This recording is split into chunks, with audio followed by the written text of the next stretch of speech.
السلام علیکم ورحمۃ اللہ وبرکاتہ۔ اعوذ باللہ من الشیطان الرجیم، بسم اللہ الرحمن الرحیم، نحمدہ و نصلی علی رسولہ الکریم، اما بعد۔ میں سیدہ نصرت صراط المستقیم سے، آئیے پھر سے آپ کو ایسی چیز سناؤں گی انشاءاللہ آپ تمام لوگ مطمئن ہو جائیں گے انشاءاللہ۔ برائے مہربانی اس ویڈیو کو ضرور دیکھیں اور سنیں انشاءاللہ۔ السلام علیکم ورحمۃ اللہ۔ ہمیشہ میرا نظریہ ایسا رہا ہے کہ اگر میرے بچوں کا کسی سے جھگڑا ہو جائے یا میری بیوی کا کسی سے جھگڑا ہو جائے یا میرے گھر والوں کا، میری بہن کا، میرے بھائی کا، تو میں کبھی بھی سامنے والے کو قصوروار نہیں ثابت کرتا۔ کسی کے گھر چوری ہو جائے، میں یہ پوچھتا ہوں کہ تم کیا جھک مار رہے تھے؟ تم کیا سو رہے تھے؟ تم نے ایسا کیا کیا جو سامنے والے کو اپنی گندگی نکالنے کا موقع ملا؟ یہ میرا نظریہ ہے کام کرنے کا۔ یہ آپ جیسا کر رہے ہیں یہ الو کے پٹھے ہیں۔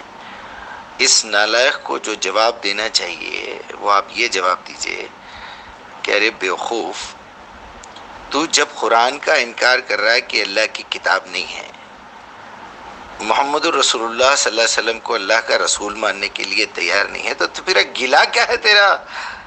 ارے تو مسئلے کو وہیں ختم کر دیا نا۔ اس کا مطلب تیرا دل ابھی بھی ایمان پہ اٹکا ہوا ہے، اسی لیے تو جھگڑا کر رہا ہے۔ ذرا ڈیپ جا کے سوچے تو سمجھ میں آنے والی بات ہے۔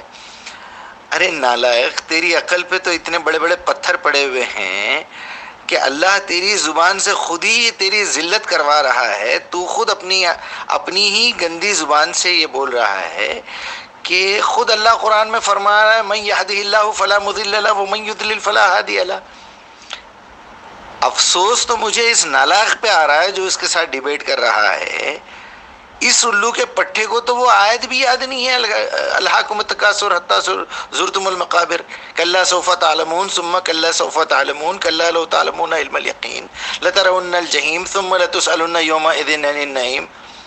عین الیقین، تو اس کو علم الیقین، عین الیقین، حق الیقین خالی بول رہا ہے، اور وہ پوچھ رہا ہے بھائی مجھے آپ پہلے ریفرنس دیجئے، سورے کا نمبر بولیے، آیت نمبر بولیے۔ میں اچھا اس کو خود بھی نہیں معلوم، کیونکہ اس کو جو رٹا مارنے لگائے ہوئے ہیں لوگ دوسرے، جو اس کو ٹریننگ دے کے بھیجے، اب تو انہیں جا کے تیاری کریں گا کہ بھائی حق الیقین، علم الیقین جو ہے عین الیقین کا آپ مجھے ذرا ریفرنس دیجئے بول کے انہیں اپنے استادوں سے پوچھیں گا۔ تب جا کے اس کو یہ احساس ہوگا کہ ارے بھائی یہ بات تو وہ مولوی بول ہی نہیں رہا تھا۔ اب انہیں دوسرے ویڈیو میں، دوسرے آڈیو میں بولے گا کہ بھائی آپ کو تو سورہ نمبر، آیت نمبر بھی یاد نہیں تھی، تو پھر آپ جو ہے اتنی بڑی بڑی باتیں کر رہے ہیں۔ تو اصل مسئلہ تو یہ ہے، سورہ تکاثر آپ اس کو سنائیے پڑھ کے، 102 نمبر پہ ہے، آپ سمجھا کے بولیے کہ دیکھو بیٹا اس کے اندر ہے، قرآن میں اور بھی دوسری جگہوں پہ ہے، ہم تمہارے کو نکال کے بتا سکتے، لیکن جو اصل مدعا ہے اس کے اوپر سے جمپ کیوں مار رہے ہیں تم؟ جب تم خود جو ہے محمد الرسول اللہ صلی اللہ علیہ وسلم کو نبی ماننے کے لیے تیار نہیں ہے، قرآن کو اللہ کی کتاب ماننے کے لیے تیار نہیں ہے، تمہارا جو رونا ہے ہمارے سمجھ میں آ گیا۔ ہم تھوڑی دیر کے لیے تمہارے کو بڑے سچے، بڑے ایماندار، بڑے وفادار، بڑے فرما بردار، بڑے بیچارے رحم کے لائق، انہوں جو ہے برسوں برسوں برسوں کعبے میں جا کے بھی دعا کرے تو تمہارے کو ہدایت نہیں ملی۔ ہدایت کوئی بچوں کا کھیل ہے کیا، یا کسی سپر مارکیٹ کی نوکری ہے؟ ارے یہاں گورنمنٹ جاب نہیں ملتی آسانی سے، اس ساری کائنات کے رب العالمین کی طرف سے ہدایت ایسی پھوکٹ میں مل جانا تم لوگوں کو؟ ارے ہدایت یہاں کے مولویوں کو نہیں ملی ہوئی ہے، 6 سال کا کورس کر کے فارغ ہوا ہوا ہے، انہیں حافظ یعنی قرآن بن گیا ہے، انہیں اس کو ہدایت نہیں ہے۔ تو بیٹا پہلے یہ معلوم کرو ہدایت کے معنی کیا ہیں، اور ہدایت حاصل کرنے کے لیے کیا شرطیں ہیں۔ ایک معمولی MBBS میں ایڈمیشن لینے کے لیے اتنی شرطیں ہیں، تو بیٹا منا پپو یہ جو ہے وہ پہلے ہدایت کا ورڈ معلوم کرو، MBBS کس کو بولتے، BE BCom کس کو بولتے، اور جو ہے آرکیٹیکچرل سائنس کس کو بولتے، فزیکل سائنسز کس کو بولتے، انوائرمنٹل سائنسز کس کو بولتے، ناسا میں کام کرنے کے لیے کون سے کورس کی ضرورت پڑتی، امریکہ جانے کے لیے کون سا ایگزام لکھنا پڑتا، اسٹوڈنٹ ویزا پہ جانے کے لیے کیا کیا فارم ہوتے، ہر چیز کی کنڈیشن ہے بیٹا. ختنہ کرانے کے بھی کنڈیشنز ہیں. تم اٹھا کے ہدایت کا نام بھی لے رہے ہیں، بول بھی دے رہے ہیں اور منگلیا بھی بول رہے ہیں. پہلے اپنے اندر سے کچرا تو نکالو. اب اس وقت تمہارے سے جتنے جو بھی مولوی بات کر رہے ہیں ان کو خود ہدایت ملی ہوئی نہیں ہے، ان کو خود ہدایت کا مطلب نہیں معلوم ہے، تو تیرے کو کہاں سے مل جائیں گی بیٹا؟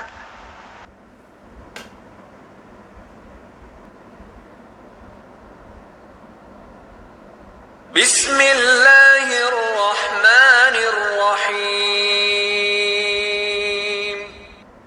آپ نے کہا تھا جس نے قرآن کو جھٹلایا وہ عنقریب خسارے میں ہے. تو قرآن اور حدیث کی کتابیں ہونے کے باوجود بھی ہمارے علماء مسجدوں میں، گھروں میں اور درسوں میں قرآن کی باتیں چھوڑ کر بزرگوں اور اماموں کی کتابیں کثرت سے پڑھتے اور پڑھاتے ہیں. کیا ہمارے علماء یہ نہیں جانتے کہ قرآن ہی بخشش کا ذریعہ ہے اور قرآن میں ہی سب فضائل اور مسائل ہیں؟ پھر وہ ایسا کیوں کرتے ہیں؟ تسلی بخش جواب دیں. میرے پاس یہ اختیار تو نہیں ہے کہ آپ کی لازماً تسلی کرا دوں. البتہ میں عرض کرتا ہوں، علماء کرام کو برا بھلا کہنے کی بجائے اپنے گریبانوں میں جھانکیے. آپ خود کیوں نہیں پڑھتے دین کو؟ آپ نے ڈاکٹری پڑھی، آپ نے انجینئرنگ پڑھی، آپ نے MBA کیا، آپ نے کمپیوٹر سائنس کے اندر MSc کیا، آپ کیوں نہیں پڑھتے؟ آپ نے یہ مولوی پروفیشن کریٹ کیوں کیا ہے؟ اسلام میں کوئی مولوی پروفیشن نہیں ہے. اسلام میں نہ پاپائیت ہے نہ برہمنیت ہے. ہر مسلمان کو اس قابل ہونا چاہیے کہ نماز پڑھائے. ہر مسلمان کو اس قابل ہونا چاہیے اپنی بیٹی کا نکاح خود پڑھائے. ہر مسلمان کو اس قابل ہونا چاہیے کہ اپنے باپ کا جنازہ خود پڑھائے. جو دعا اس کے دل کی گہرائی سے نکلے گی وہ کسی عالم دین کے دل سے نکل سکتی ہے. تو اصل میں ہم نے اختیار کیا دنیاوی تعلیم، جس میں پیسہ ہے، جس میں عزت ہے، جس میں گلیمر ہے، جس میں اونچے کیریئر ہیں، اور ہم نے باقی کام چھوڑ دیا ہے علماء کے کہ تو پھر ان پر تنقید کرتے ہیں. لہذا اپنے گریبانوں میں جھانکیے. پانی ہمارے اندر بڑھتا ہے. بے شک سبحان اللہ. بہت بہت بہت پیاری بات ہے. اور ہدایت کے لیے میں آپ کو ضرور کچھ سنانا چاہتی ہوں، بولنا چاہتی ہوں.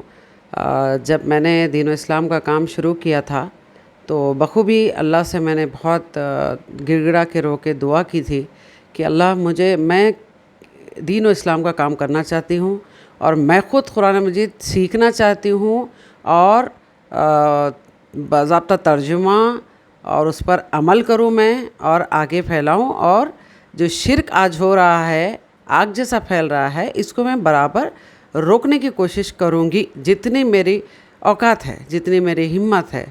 اور تو فضل و کرم سے، رب العالمین کے فضل و کرم سے ہی ہوتا ہے. وہ برابر بخوبی رب العالمین نے ایسے ایسے راستے آسان کیے ہیں سبحان اللہ.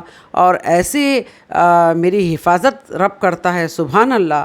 یہ جو ہمت ہے، یہ جو جذبہ ہے دین کا، یہ جو دین سیکھنے کی تڑپ ہے، یہ جو اللہ کی عبادت کرنے کی تڑپ ہے، یہ ہدایت ایسے ہی دے دیتا ہے کہ رب العالمین میں نے دعا کی ہے بے شک اور میری دعا قبول ہوئی ہے اور رب العالمین آسان کیا ہے، راستہ آسان کیا ہے.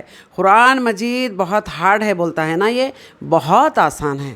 تو اسی لیے دوش رب العالمین کو مت دو. دوش ہمارے اندر ہے. ہم برے ہیں، ہم گندے ہیں، ہم اچھے لوگ نہیں ہیں. اتنے پیارے رب کو پہچاننے کے لیے وہ نظر چاہیے، وہ تڑپ چاہیے، وہ محبت چاہیے. بنا محبت تو اپنے ماں باپ کو نہیں سمجھ سکتا، تیرے اپنے خاندان کا نہیں ہو سکتا. تو رب العالمین کی بات کرتا ہے. نالائق، بدتمیز اور اس قدر ذلیل قسم کی حرکتیں لوگ کی. بہت عن قریب اللہ تعالیٰ، میں یہ دعا کرتی ہوں مدد، اور اللہ کو پکارتی ہوں کہ اللہ جلد سے جلد انشاءاللہ منہ کے بل گرے یہ لوگ اور ان کا چینل بھی بند ہو انشاءاللہ. سیدہ نصرت تو نہیں چھوڑے گی، تب تک چینل بند نہیں ہوگا، اور جیل میں جب تک نہیں بھیجی نہیں چھوڑے گی انشاءاللہ۔ آپ تمام سے گزارش ہے اس آڈیو ویڈیو کو دیکھیں، آگے پھیلائے اس کو، اور اللہ کے لیے یہ جو حق تلفی ہو رہی ہے، یہ دین و اسلام کو جو غلط ثابت کرنے کی کوشش کر رہا ہے یہ ابلیس دجال اور اس کا دوست ایڈم، جو اپنے آپ کو ایڈم نام سے، اور اس کی پوری جو ٹیم ہے، یہ لوگ دین و اسلام سے ہی کا پیٹ پل رہا ہے۔ یہ لوگ کتوں کے جیسا دین و اسلام کو بدنام کر کے ہی اپنا مفاد، پیسوں کے لیے یہ کچھ بھی کر سکتے یہ لوگ۔ تو آپ سے گزارش ہے دیکھیں اور آگے اس ویڈیو کو شیئر کریں۔ توحید پر ٹکے رہے، شرک سے بچے، ایسی خرافات سے بچے، اللہ سے بے پناہ محبت کرے، نبی کریم رسول اللہ صلی اللہ علیہ وسلم سے بے پناہ محبت کرے، دین و اسلام سے محبت کرے، اس کو اس گندے لوگوں سے بچائے، اور جو سچا پاک صاف دین ہے ہمارا اس کو پھیلائے، قرآن مجید خود پڑھے، عمل کرے، سیکھے، سمجھے اور آگے پھیلائے۔ السلام علیکم ورحمۃ اللہ وبرکاتہ۔